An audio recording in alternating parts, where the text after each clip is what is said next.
At exactly 1000 hours Eastern Time on Monday, April 13, 2026, day 45 of Operation Epic Fury, a United States naval blockade of Iran took effect. For the first time since the Cuban Missile Crisis of 1962, the United States Navy placed a full military interdiction on a sovereign nation's maritime commerce. Every ship entering or exiting an Iranian port in the Persian Gulf and the Gulf of Oman was now subject to interception by U.S. warships. U.S. destroyers were entering the Strait of Hormuz itself for the first time since the war began 6 weeks earlier. And President Donald Trump, posting from the Oval Office, left no ambiguity about the rules of engagement, warning if any of these ships come anywhere close to our blockade, they will be immediately eliminated. But here is what happened in the 36 hours before that blockade took effect, and here is the intelligence that arrived simultaneously. Because the blockade announcement is not the most dangerous thing that happened in the last 48 hours. The most dangerous thing is what U.S. intelligence agencies briefed to the White House late Sunday night. According to 3 sources who spoke directly to CNN, Beijing is preparing to deliver new advanced air defense systems to Iran. Not discussing it, not considering it, preparing to deliver them. Within weeks, if you have been watching this war from the beginning, you understand what that intelligence means. The U.S. spent 5 weeks and thousands of precision strike sorties systematically destroying every radar, every surface-to-air missile battery, every command node in Iran's integrated air defense network. The F-35I killed a Yak-130 because Iran had no radar to see it coming. The B-21 Raiders flew their first combat missions in history over Tehran because Iran's air defenses could not track them. The entire operational architecture of Operation Epic Fury, every strike package, every targeting cycle, every pilot briefing, was built on a single foundational assumption. American air dominance over Iranian skies is irreversible. Beijing, if it follows through on that delivery, is preparing to reverse it. And that changes everything. The room where it all where a most happened, Islamabad, April 11 and 12. To understand why the blockade exists, you have to understand what happened in a hotel conference room in Islamabad, Pakistan, on the night of April 11th into the morning of April 12, 2026. Because what happened there was not a failure of diplomacy in the conventional sense. It was something more precise and more infuriating than that. It was a deal that existed, in draft form, in near-final language, collapsed at the final moment by a single unresolved clause that both sides knew was coming from the day the talks were announced. The U.S. delegation arrived first, Vice President J.D. Vance, serving as Washington's lead negotiator, the highest-level American diplomat to sit across from Iranians since the Obama administration's nuclear negotiations in 2015. With him, Trump's special envoy Steve Witkoff, and the president's son-in-law Jared Kushner. The Pakistani Air Force flew a protective combat air patrol over the entire diplomatic transit corridor, JF-17 and F-16 fighters, IL-78 aerial refueling tankers, JTN-C escorts, and AWACS surveillance aircraft forming a shield from Iranian airspace all the way to the runway at Serena Hotel's designated airstrip. Iranian aircraft flew with their transponders switched off the entire route, a sign of how completely Tehran trusted no one's airspace to protect their delegation from the same nation currently bombing their country. The Iranian delegation, Foreign Minister Abbas Araghchi, the career diplomat who had been on the front lines of every nuclear negotiation Iran has conducted for the past decade, and Parliament Speaker Mohammad Baghir Ghalibaf, a former IRGC commander turned politician whose presence signaled that the revolutionary military establishment had sanctioned these talks at the highest level. Before boarding the plane, the Iranian delegation placed photographs on every empty seat in the aircraft. Photographs of school children killed in a U.S. missile strike, bloodied backpacks, torn notebooks. They flew to Islamabad with those images beside them for the entire flight. The message was not subtle. It was a briefing document for their own negotiators about what they were carrying into that room. The talks lasted 21 hours. According to the Pakistani hosts, who had invested enormous political and diplomatic capital in hosting this meeting and who were, by multiple accounts, genuinely shocked when it collapsed, the two sides had made real progress. The framework of what Araghchi himself would later call an Islamabad MOU, a memorandum of understanding, was taking shape. Sanctions relief was on the table. frozen Iranian assets were being discussed. The structure of a permanent settlement for the Strait of Hormuz was being sketched, and then it hit the wall. The wall has one name: nuclear. Trump hosted from Truth Social in the early hours of Sunday morning. The meeting went well, most points were agreed to, but the only point that really mattered, nuclear, was not. Vance was blunter at his press conference in Islamabad before boarding Air Force Two. The simple fact is that we need to see an affirmative commitment that they will not seek a nuclear weapon, and they will not seek the tools that would enable them to quickly achieve a nuclear weapon. Iran said no. Vance walked out. The 21 hours ended. Iranian Foreign Minister Araghchi's response, posted on X after he landed in Tehran, described a process that had reached the threshold of agreement and then been deliberately destroyed. When just inches away from the Islamabad MOU, we encountered maximalism, shifting goalposts, and blockade. He did not say this as a negotiating tactic. He said it as a forensic account. And Pakistan's Foreign Minister Ishaq Dar, the host who spent months building the infrastructure for this meeting, confirmed to multiple outlets that the Pakistani side had been completely blindsided by how quickly the US walked away. They had believed, as recently as Saturday night, that several more days of talks could bridge the remaining gaps. The blockade. What it means, what it does not mean. At 1000 hours Eastern on April 13th, US Central Command announced the blockade was in effect. The official CENTCOM framing was more precise than Trump's Truth Social post. The blockade applies specifically to ships entering or leaving Iranian ports, not to all traffic through the strait. U.S. destroyers, the first American warships to enter the strait since the war began 6 weeks earlier, began mine clearance operations in the shipping lanes. 6 merchant ships turned around on the first day of operations, according to CENTCOM. Little traffic was entering or leaving Iranian ports. The blockade was, in its initial hours, physically effective. But here is the complication that no Pentagon press release addressed directly. One U.S.-sanctioned Chinese tanker passed through the strait on April 14th anyway, according to data from LSCG, Marine Traffic, and Kepler. Beijing has not joined the blockade. The United Kingdom has formally stated it will not join the blockade. NATO allies who restricted American base access in airspace in March have not reversed those decisions. Iran's Interior Minister Eskandar Momeni stated flatly that any attempts at sanctions or maritime blockade will lead nowhere, and instructed governors of border provinces to use their full delegated powers to neutralize the threat. Former IRGC commander Mohsen Rezi, now serving Iran's new supreme leader Mojtaba Khamenei as a senior military advisor, issued the clearest counter-threat. The United States, just as it suffered a historic defeat against Iran in attempting to open the Strait of Hormuz, is also doomed to fail in any naval blockade. Iran is not a place that can be contained with tweets and imaginary blockade plans. The Russian angle adds another layer of complexity that is only now becoming clear.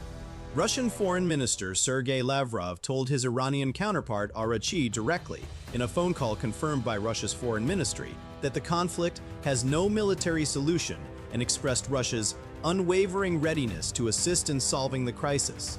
Russia and Iran signed a comprehensive strategic partnership treaty in 2025 that explicitly includes military cooperation. Lavrov is not a neutral observer offering detached mediation. He is an ally of the nation being blockaded, operating under a mutual defense framework, calling the blockade illegal and positioning Moscow as Iran's diplomatic backstop in whatever comes next. The intelligence that changes the math.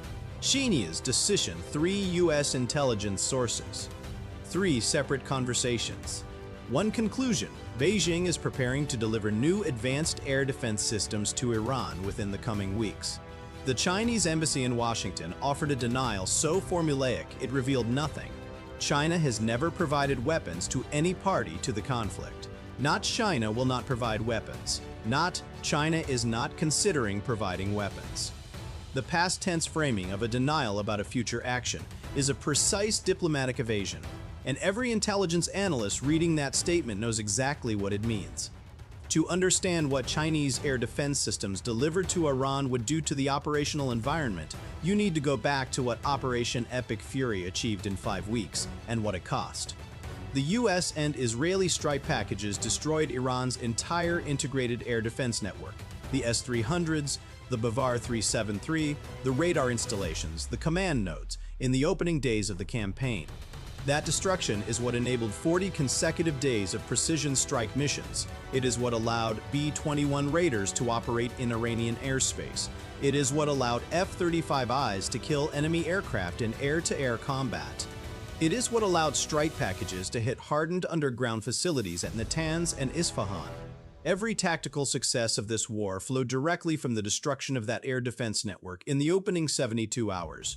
Chinese HQ-9 series surface-to-air missile systems, Beijing's most capable export-grade air defense platform, have a range of approximately 200 kilometers and are integrated with Chinese AESA fire control radars that operate on frequencies and waveforms that U.S. electronic warfare aircraft were not specifically tuned to suppress in this campaign. They are not identical to the Russian S-300 and S-400 systems that U.S. jamming packages. The EA-18 Growlers from the Ford and Truman Air Wings were optimized to blind. If China delivers HQ-9 batteries to Iran, and Iranian technical crews can integrate them into even a partial air defense network, the strike package clearance rates that have defined this campaign change overnight. Every mission profile gets harder. Every pilot faces a different threat environment than the one they trained for.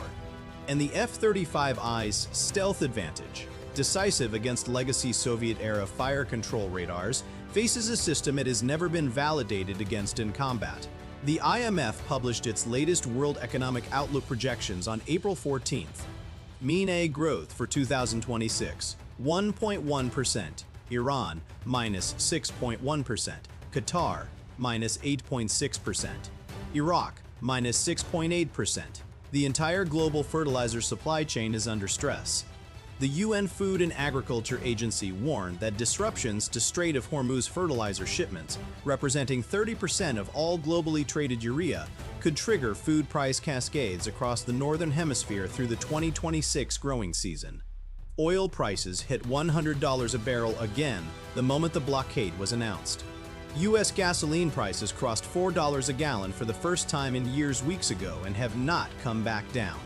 And the U.S. Energy Secretary Chris Wright told attendees at the Semaphore World Economy Conference on April 13th that prices would likely climb until meaningful ship traffic gets through the strait, a moment he projected would occur sometime in the next few weeks. Weeks, not days. Iran's ceasefire. The missile cities Taisawakan on April 10, 2026, 2 days into the ceasefire that was supposed to freeze both sides in place. CNN published satellite imagery that every military planner in the Pentagon and the Israeli Defense Ministry had been dreading. The images, taken by Airbus satellite over multiple locations across Iran, showed something that looks mundane until you understand what you're looking at. Front-end loaders sitting atop rubble at the entrances to underground tunnel complexes. Dunk trucks lined up in rows. Heavy earth-moving equipment operating at the mouth of what the imagery analysts call missile cities. Iran's network of hardened underground bunkers where ballistic missile launchers are stored, maintained, and prepared for firing. A previous CNN investigation had established that the U.S. and Israeli targeting cycle had specifically prioritized striking the entrances to these underground bases, not to destroy the missiles or the launchers inside, which are buried too deep for any conventional munition to reach, but to collapse the tunnel entrances and trap the launchers underground. Unable to exit, unable to reload, unable to fire. The strategy had been assessed as partially successful. Roughly half of Iran's missile launchers were estimated by U.S. intelligence to remain intact inside these buried complexes as of the ceasefire on April 8th. Intact, but sealed in. The ceasefire began on April 8th. By April 10th, 48 hours later, Iran had heavy earth-moving equipment excavating the collapsed tunnel entrances at multiple sites simultaneously. The ceasefire framework that Pakistan brokered included an immediate halt to hostilities. It did not, apparently, include a prohibition on digging. Sam Lair, a research analyst at the James Martin Center for Non-Proliferation Studies, articulated the operational logic precisely. This aligns with the overall concept of operations for the missile city, which was, you eat the first attack, dig yourself out, and then launch again. Iran built its missile cities specifically for this scenario. They absorbed the strikes. They waited for the ceasefire. And the moment the bombs stopped falling, they started digging. The same satellite that showed U.S. aircraft rescue operations on April 10th showed Iran's ballistic missile industrial recovery effort operating in parallel on the same day, in the same imagery pass, from the same orbital platform. Hezbollah's precision trolling. The Washington moment on April 14, 2026. Something happened at the U.S. State Department that had not happened in decades. Israeli and Lebanese envoys sat down at the same table in Washington for direct peace talks, the first formal bilateral diplomatic engagement between the two countries in a generation.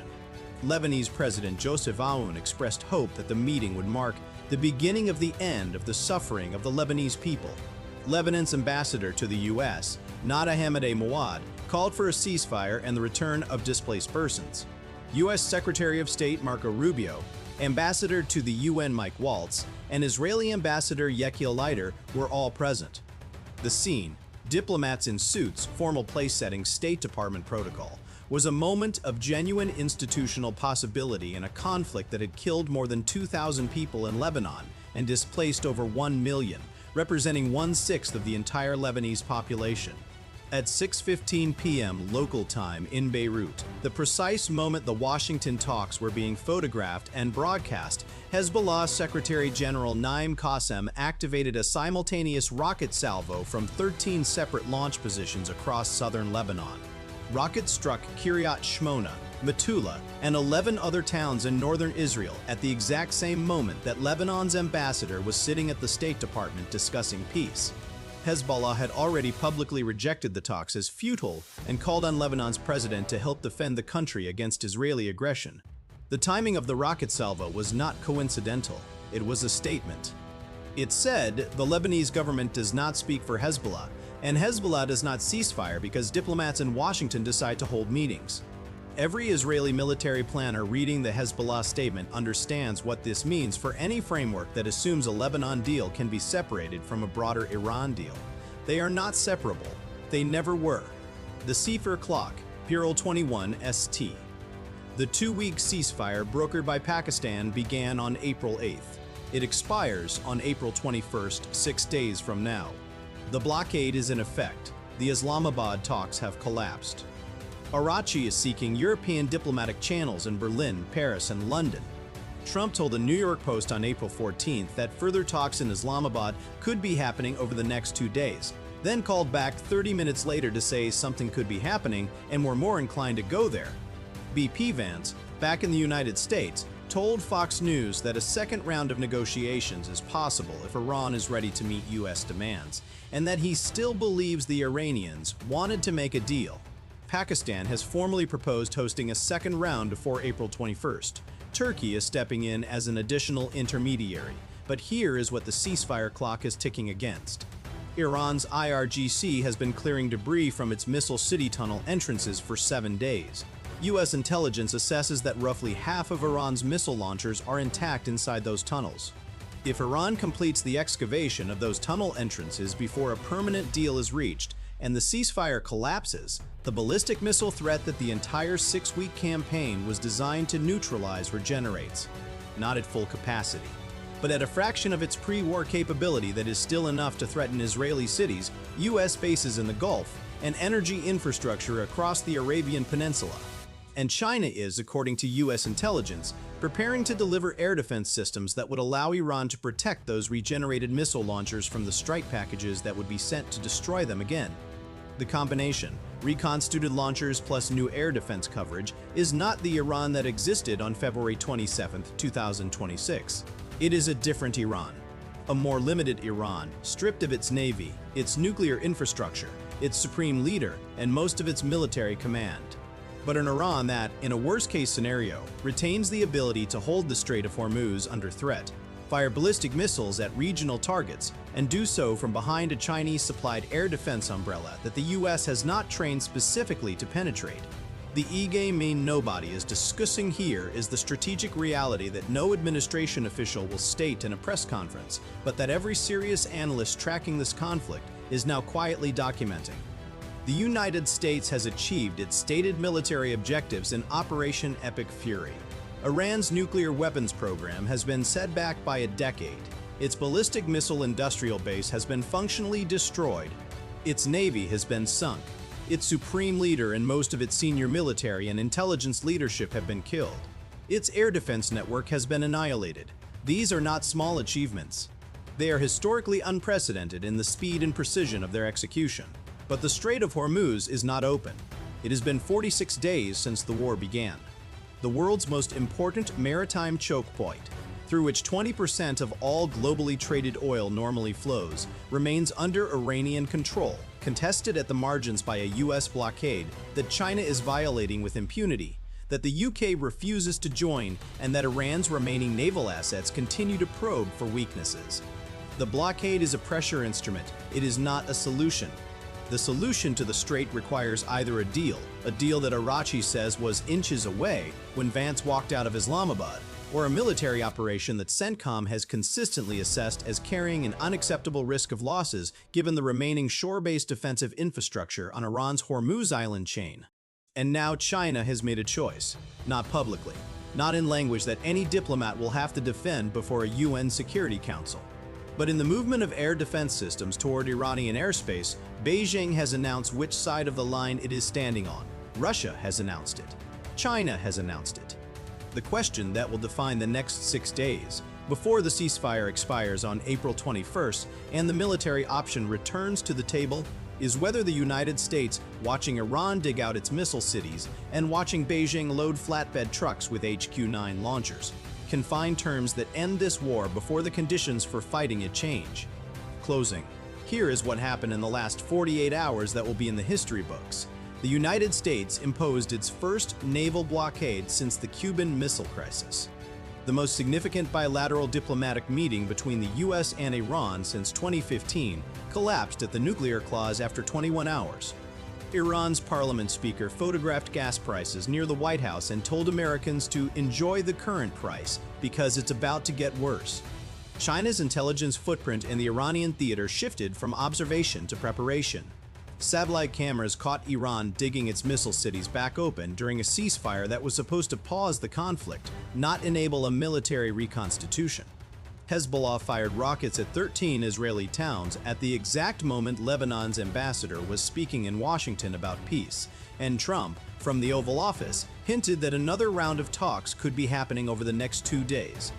2 days. The same time frame he has been giving for resolution since the war began 46 days ago. VP Vance said something that rarely gets quoted, but that is the most honest assessment of this entire situation from inside the administration. He said he believed the Iranians sitting across the table wanted to make a deal, and then he boarded Air Force 2 and left. The deal they wanted was not the deal on offer. The deal on offer was not the deal they could accept. And the gap between those two positions is currently being measured in oil prices, in dead civilians, in the contents of Chinese military transport vehicles, and in the sound of heavy machinery echoing from the entrance of an underground missile silo in central Iran at 0300 hours on a Tuesday morning during a ceasefire that expires in 6 days. What happens on April 22, 2026 will depend on what happens in the next 6 days. Watch Islamabad, watch Beijing. Watch the mine clearance operations in the Strait. And watch the satellite imagery coming out of Iran's missile cities, because what those cameras see in the next 144 hours will tell you more about the future of this war than anything said in any press conference by any diplomat in any capital on Earth. Stay sharp, stay informed, because the next chapter of this war is not being written in Washington. It is being written in a tunnel entrance in central Iran, and in a warehouse in China, and in a room in Islamabad that 2 delegations will have to walk back into before April 21st, or the world finds out what comes after.